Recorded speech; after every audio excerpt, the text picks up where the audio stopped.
This is a quick tutorial on how to buy shares of Sparebank 1 Ostlandet. Sparebank 1 Ostlandet is a regional Norwegian savings bank listed on Euronext under the ticker SPOL.OL. And this video is educational, not financial advice.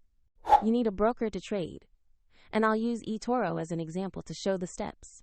After registering, you must verify your account, usually by uploading an identity document, and add funds before you can buy.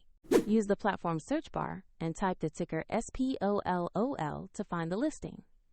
Make sure you select the correct Sparebank 1 Ostlandet entry in the search results. On the asset page, you will see basic company information and a price chart for the share. Confirm the company name and ticker to ensure you have the right stock.